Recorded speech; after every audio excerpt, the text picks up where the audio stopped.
Kviečiu užlipti ant stogo ir pamatyti vaizdų. Visa tai susiję su dviem Žaliakalnio senaisiais rajonais. Tai yra Argentinkos ir Brazilkos rajonai. Ir čia turime dar vieną tokį linksmai unikalų objektą Kauno mieste. Tokie vartai būna arba koncentracijos stovykloje, psichiatrinėje ligoninėje. 1917 metais įkurtos buvo Aukštosios Panemunės kapinės. Ir metas parodyti jums iš arčiau tos įspūdingus paminklus, skirtus karo lakūnams žuvusiam. Na ir šitų kapinių, beveik centrinėje tokioje dalyje, yra palaidotas ir Aleksandras Stulginskis. Sveiki visi, mano vardas Laimonas, esu iš Kauno Detalių ir šiandieną mes esame vėl Žaliakalnyje, nuošalioje gatvelėje, kuri turi Nevėžio pavadinimą. Gatvė, kuri glaudžia savyje įvairių paslapčių. Na, žinoma, kad anksčiau šitą gatvę susiformavusi tarpukario laikotarpyje turėjo ir labai įdomų gyventoją Vladą Švypą, vienintelį Kauno miesto architektą, kuris buvo baigęs Bauhauso architektūros mokyklą. Deja, pastato nėra išsaugota, bet šiandieną mes norim parodyti jums dar vieną unikalų dalyką. Tai yra vėliavas 3 Argentinos ir Brazilijos, kurios skirtos Brazilkos ir Argentinkos rajonams, kurie yra jau dabar, galima sakyti, sunaikinti. Yra tik tai tos gatvės, vien tik tai nauji pastatai. Kada nors galbūt ir nueisime pasivaikščioti į tą vietą, bet šiandieną galime pastebėti ir užlipti ant pačio stogo viršaus. Kviečiu užlipti ant stogo ir pamatyti vaizdų. Ne kiekvienam tai pavyksta padaryti. Šiandien ačiū šeimininkam, kurie leis mums tą dalyką. Iki.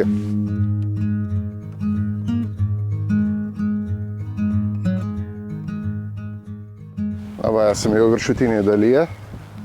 Parodysim jums valstybių vėliavas, kurios susijusios su pačiu Žaliakalniu, su vaizdais. Matome kairėje pusėje Brazilijos vėliavą. Tokia graži iniciatyva šitoje vietoje. Šiek tiek kairiau, jeigu pasuksime kamerą, pamatysime ir Argentinos vėliavą. Visa tai susiję su dviem Žaliakalnio senaisiais rajonais.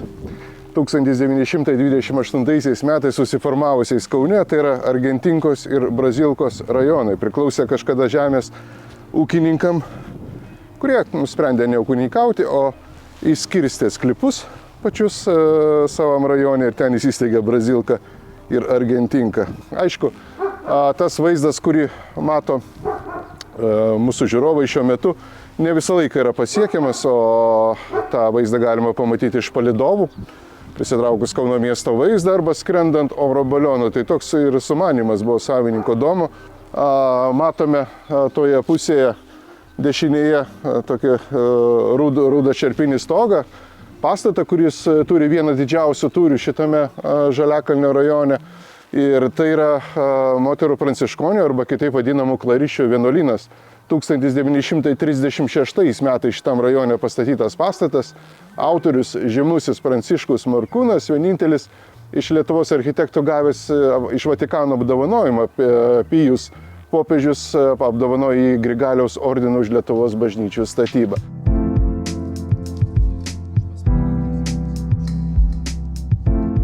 Tolumoje matosi ir santaka dviejų upių, tai yra Neries upės ir Nemuno. Tai va tokie panoraminiai vaizdai. Šiek tiek toliau jau už Kalpoko gatvės rajonas, ten yra ir Pelėdų kalnas žymusis, apie jį irgi papasakosiu sekančiose laidose.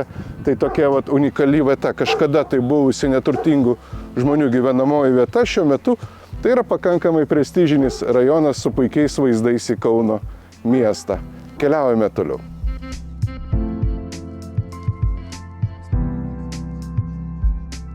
Iš Nevėžio gatvės pasukome į Žemaičių gatvę ir čia turime dar vieną tokį linksmai unikalų objektą Kauno mieste.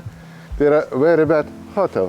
Sistemoje Booking arba kitoje sistemoje, kai ieškosite viešbučio, būtinai įveskite 2 O raidės hotel raidėje, nes kitaip nerasite šito paslėpto objektą. Matote vartus, įeinant į pačią viešbučio teritoriją. Tokie vartai būna arba koncentracijos stovykloje, psichiatrinėje ligoninėje, arba dar baisiau kapinėse.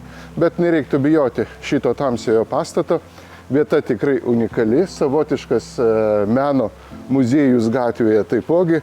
Visos sienos įvairiausiam detalėm yra apkarstytos.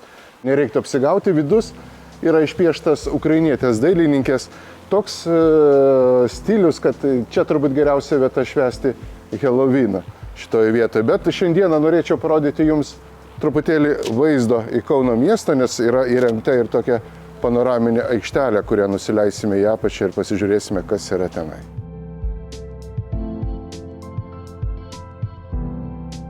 Matome Neries upę, kurios kitoje pusėje kažkada buvęs Kauno getas, ir tai tie rajonai, Žaliakalnio šlaitai, buvo būtent ta vieta, kur gelbėdavosi bėgdami iš Kauno geto, plaukdami per upę arba žiemą bėgdami per ledą žmonės. Dar daugybė tų senųjų namų yra likę šlaituose, kuriuos galima pamatyti irgi keliaujant ekskursijose Kauno detalių. Čia kartą mes pasigrožėkime panoramomis, kurias suteikia šito viešbučio teritorija. Tai kitoj pusėje, kaip ir minėjau, yra Vilijampolės rajonas, Neries upė. Na ir turbūt geriausias laikas vis dėlto atvykti į šią vietą yra ruduo, kada medžiai numeta lapus ir atskleidžia gražųjį Kauno miesto vaizdą. Na ir tam pačiam viešbutį galima pamatyti irgi, kaip atrodo tas gyvenimas šlaituose, kaip viskas apaugę. Anksčiau kažkada pasakoju jums visiems apie tai, kad nebuvo tokie šlaitai apaugę vien dėl gyvulių, kuriuos žmonės laikydavo, dėl ožkų, karvių pačių, kuriuos padarydavo Kauno miestą panoraminiu miestu, iš bet kurio Žaliakalnio vietos galima buvo pamatyti miestą.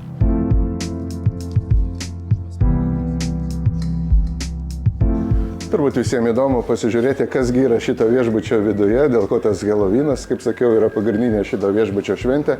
Ir galime užkilti aukštais į viršų, greitai parodyti tos sienų piešinius įdomiosius, kaip viskas atrodo šitoje vietoje. Tai esame valgomajam, kuris taip ryškiom spalvom išpieštas. Dažnai tai būna greito maisto restoranuose, bet šį kartą turbūt skirta tam, kad greitai pavalgytų arba išeitų visi į terasą pasižiūrėti. Einant, aš galiu paspausti į vieną dalyką ir galime paklausyti muziką kylant į patį viršų, kur mus pasitiks svirdulys žmogus arba imitacija to žmogaus, kuris yra vienintelis šito viešbučio administratorius. Tai vat, matome jį dešiniai pusėje su vaizdu į Kauno miestą, irgi pasitinkančius svečius, bet čia nieko bijoti nereikia šitoje vietoje. Ir tiesiog mėgautis tą aplinką, kuri, kaip ir sakiau, turi truputį to kičo atspalvio, bet jis yra kitoks, jis yra apgalvotas ir žmonėms suteikiantis daugybę linksmų įspūdžių. Ypatingai užsieniečių daug šitam viešbutį yra. Visiems yra įdomu pamatyti kažką tai nepaprasto. Pakilkime dar truputėlį į viršų. Na ir didysis holas, vieta, kur ateina žmonės pailsėti. Irgi matome įvairių keisčiausių dalykų. Kambario numerį atkreipkite dėmesį, 666. Būtent, kaip sako, velnias niekad nemiega. Tai vieta numerio 6 yra būtent toks. Kilame dar į viršų.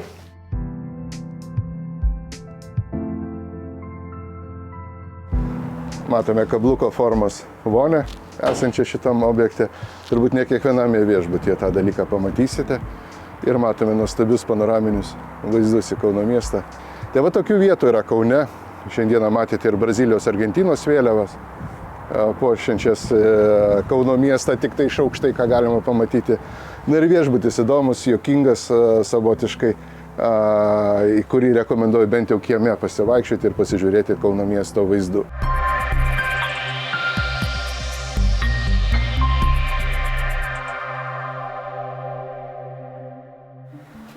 Sveiki visi, mano vardas Laimonas, čia Kauno detalės ir šiandieną mes keliaujame po Kauno miestą, po Kauno miesto nutolusias teritorijas, esame Aukštojoje Panemunėje ir šiandieną speciali laida skirta Aukštosios Panemunės kapinėms, vietai, kuri priglaudė daug įžymių žmonių, ypač po 1960 metų, kada buvo sunaikintos senosios Kauno kapinės, Ramybės parkas dabartinis, vieta, apie kurią mes pasakojame jau savo kelionėse. 1917 metais įkurtos buvo Aukštosios Panemunės kapinės, tame laikotarpį buvo šiek tiek mažesnė, ta teritorija baigdavosi ties šituo namelių kapiniu, o visa šita likusi dalis buvo prijungta dėka Lietuvos kariuomenės Kęstutaičio 5 pėstininko batalioną, kurie padovanojo dar dalį žemės Panemunės parapijai. Keliaujame į kapinių gilį. Stabtelkime vienoje vietoje, prie kapo, kuris yra prie pat tako. Tai yra pedagogo Juozo Vokietaičio kapas. Žmogus, kuris kūrė Lietuvos švietimo sistemą, buvo pradinių mokyklų vienas iš steigėjų. Bet įdomus faktas yra tai apie Vokietaitį Juozą, kad tai buvo Kauno miesto burmistras, valdęs miestą po Jono Vileišio. Ir 31 metais išvyksta jisai į Berlyną ir Berlyne komandiruotės metu miršta nuo širdies smūgio. Tai vienintelis Kauno miesto burmistras arba meras, dabartiniais žodžiais tariant, kuris mirė savo vykdant būtent šias pareigas. Juozui Vokietaičiui mirus Lietuvos pedagogai surenka pinigus, visoji Lietuvos pedagogai dėjosi pinigus, kad pastatytų įspūdingą paminklą. Vincas Grybas, Pelėdų autorius, arba Vytauto Didžiojo paminklo autorius, ką turime Kaune Laisvės alėjoje. Jisai pastato jam, suprojektuoja ir padaro nuostabiai gražų paminklą su jo biustu, kurį sovietai 59 metais susprogdina, kada naikino kapinės, taip pat matom visiškai paprastą kapą šitoje vietoje. Dar vienas nusipelnęs Lietuvai žmogus, tai yra Mykolas Sebelikis, Lietuvos karininkas, vienas pirmųjų Lietuvos krašto apsaugos ministrų, yra taipogi palaidotas šitose kapinėse. Tai ant pačio kapo galima pamatyti ir veidą pačios kariuomenės vado, kuris tarnavo irgi Panemunėje, buvo pasistatęs gražią, įspūdingą vilą ir jo istorija irgi tokia įdomi. Tai, ką mes randame maisto produktų parduotuvėse, stovėdami prie gėrimų lentynos, matome stumbro ženklą.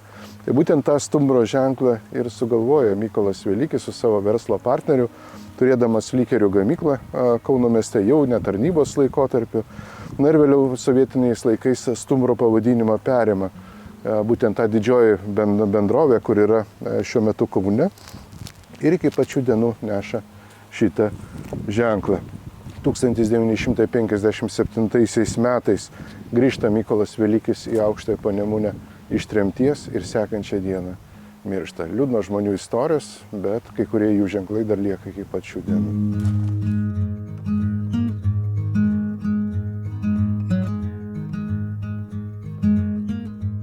Vėlgi šalia pagrindinio tako turime vieną ryškiausių asmenybių tarpukaryje, sakykime, valdžiusi Lietuvą beveik 9 metus. Tai yra Lietuvos Respublikos ministras pirmininkas Juozas Tubelis. Žmogus, kuris valdė Lietuvą kartu su Antanu Smetona. Ir čia nuo čia tas pavadinimas Švogerio arba Svainių Respublika, nes Tubelienė ir Smetonienė buvo tikrosios seserys. Tai pirmas palaidojimas po mirties Juozo Tubelio vyksta senose Kauno miesto kapinėse, na ir vėliau jau sovietmečiu perkeltas yra būtent į šias kapinės. Tai tikrai gerai žinomas ministras. Na ir šalia dailininkė rašytoja Marija Rima Tubelytė, kurie gimė Kaune 23 metais, lapkričio 2 dieną, vienintelis vaikas Tubelių šeimoje, mergaitė, kuri gimė sunkiai, turėjo rankos traumą gimdyminę, bet matome, kaip vėliau mama Jadvyga Tubelienė išugdo merginą, skiria jai daugybę dėmesio ir lėšų ir jinai vėliau tampa dailininkė ir rašytoja. Jadvyga Tubelienė lieka Jungtinėse Amerikos valstijose, kaip ir jos sesuo Sofija Smetonienė. Visiškai šalia ministro pirmininko yra dar vienas gražus kapas, įsiskiriantis už ženklų, kuris rodo, kad palaidotas yra provizorius. Tai Alfonsas Kaikaris, docentas, miręs 1997 metais.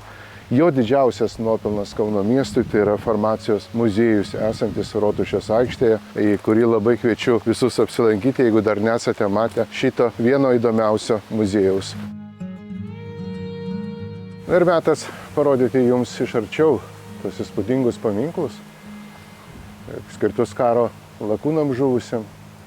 Ir aš priėjau prie Jurgio Dobkevičiaus kapo, paminklą pačią, žmogaus, kurį minėjome, kada keliavome Aleksote, kada keliavom Donelaičio gatvėje, pasakoju tą istoriją, kaip pabėga jis iš namų ir žūsta bandydamas savo Dobi trečiąjį modelį. Tai matome, kryžiaus forma ant Jurgio Dobkevičiaus kapo yra propeleris, kaip ir daugelis šitose kapinėse perkeltų kapų iš senųjų Kauno kapinių atkeliauja su visais paminklais. Labai džiugu, kad sovietai nesugebėjo sunaikinti šito išskirtinio paminklo. Tai va, karo lakūnam privaloma tvarkam pačio paminklo turėdavo būti ir nuotrauka paties lakūno, jo laipsnis, jo nuopelnai, lietuvių konstruktorius karo lakūnas, vyriausias leitenantas Jurgis Dobkevičius, žuvęs 26 metų birželio mėnesio 8 dieną Kaune Aleksote, kada sudužo lėktuvas. Apačioje, kur matote paminklų toje dalyje, kur kardas, yra ir tie vadinami plieno sparnai. Tie ženkliukai, kurie puošdavo karo lakūnus, jie prisisegę būdavo šį išskirtinį ženklą. Kada žudavo karo lakūnas, tai 3 dienas jo pulko draugai nekildavo į orą. Per pačias laidotuvės galbūt simboliškai lydėdavo jo karstą ore 3 lėktuvai skrisdami. Tai tokia irgi įspūdingos ceremonijos, kuriuose dalyvaudavo Kauno miesto gyventojai. Pats paminklas ir perlaidojimas Jurgio Dobkevičiaus perkelta yra iš senųjų Kauno miesto kapinių. Būtent tai 60 metais. Ir matome jo kapą, matome šalia dar kelių lakūnų. Na ir šiandieną parodysiu ir tą vadinamą pirmą prototipą, nes ne lietuviai sugalvojo tokio tipo kapus, o dar caro laikais tarnavę karo lakūnai būdavo tokiu būdu laidojami. Tai šitose kapinėse yra dar vienas senasis palaidojimas su senuoju propeleriu, kaip atrodė tie paminklai patys. Sunku pastebėti einant, todėl kad nuotrauka šio žmogaus yra šiek tiek šone pačio paminklo.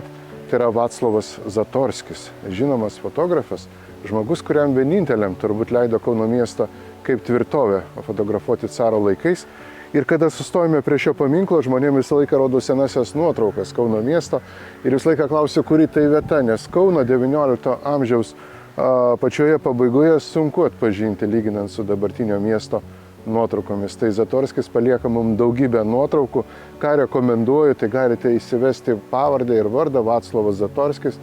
Internete jūs galite tikrai pamatyti Kauno, kurio dar nesate matę. Tai toks irgi momentas ir palaidotas šeimos kapeiškus ir perkeltas iš senųjų kapinių. Tai žmogus fotografas, viena ryškiausių fotografijos asmenybių gyvenusių dar nepriklausomos Lietuvos laikotarpyje.